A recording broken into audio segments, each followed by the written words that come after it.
Étude biblique du soir. Matthieu 1 verset 15.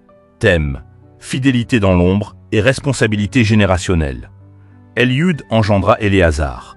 Éléazar engendra Mathan. Mathan engendra Jacob. 1. Contexte historique. Dans la généalogie présentée par l'Évangile selon Matthieu, nous trouvons ici 4 hommes peu connus. Eliud, Éléazar, Mathan, Jacob.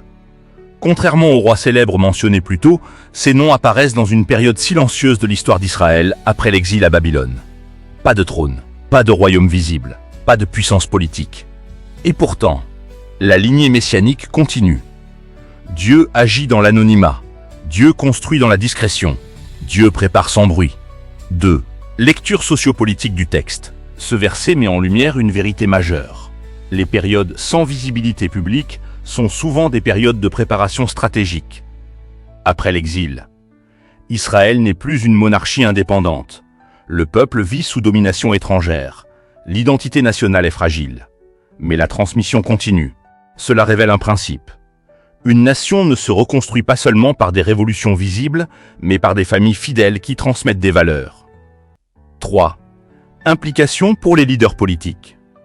Ce passage enseigne que, même sans pouvoir officiel, on peut préserver une vision. Les transitions générationnelles sont plus importantes que les cycles électoraux. La stabilité d'une société dépend souvent de leaders invisibles. Le vrai leadership n'est pas toujours public.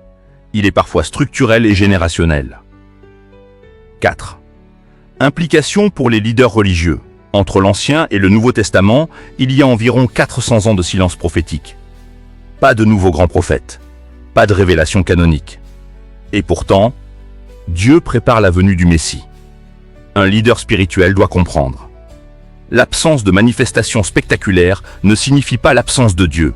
La fidélité dans la routine prépare les percées spirituelles. Le réveil commence souvent dans le silence. 5. Implication pour les entrepreneurs et décideurs. Une organisation traverse parfois des saisons de croissance visibles, des saisons de consolidation invisibles. Matthieu nous rappelle: la solidité d'un projet dépend de la transmission. Les fondations sont plus importantes que la visibilité. Ce qui semble ordinaire peut porter un impact extraordinaire. La constance dépasse l'éclat momentané. 6. Implication pour la société. Ce texte révèle un principe universel. Les générations anonymes sont souvent les plus stratégiques. Nous célébrons les héros, mais nous oublions les bâtisseurs silencieux. Or, sans Eliud, Éléazar et Mathan, il n'y aurait pas Jacob. Et sans Jacob, pas de Joseph. Et sans Joseph, pas d'accomplissement légal de la promesse messianique. Chaque génération compte. 7. Implication directe pour les chrétiens. Tu peux te sentir invisible, non reconnu, sans impact. Mais Dieu écrit une histoire plus grande que ta saison actuelle. Implication concrète. Sois fidèle même quand personne ne regarde. Transmets la foi à la génération suivante. Honore les petites responsabilités. Ce que tu fais dans l'ombre prépare une lumière future. 8. Principe herméneutique. Nous ne vivons pas dans la généalogie messianique, mais le principe demeure. Dieu agit dans la continuité.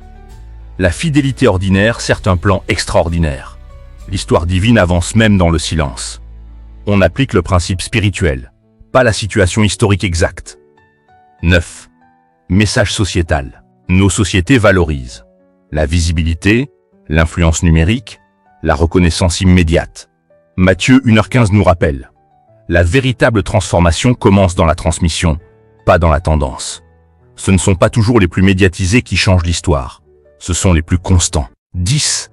Conclusion prophétique. Dieu accomplit son plan à travers silence, transmission, préparation, accomplissement. La question n'est pas « suis-je visible ?», mais « suis-je fidèle ?» Prière du soir.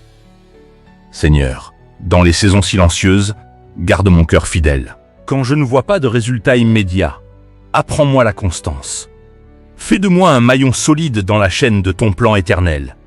Que ma vie, même discrète, serve à préparer quelque chose de plus grand que moi. Amen.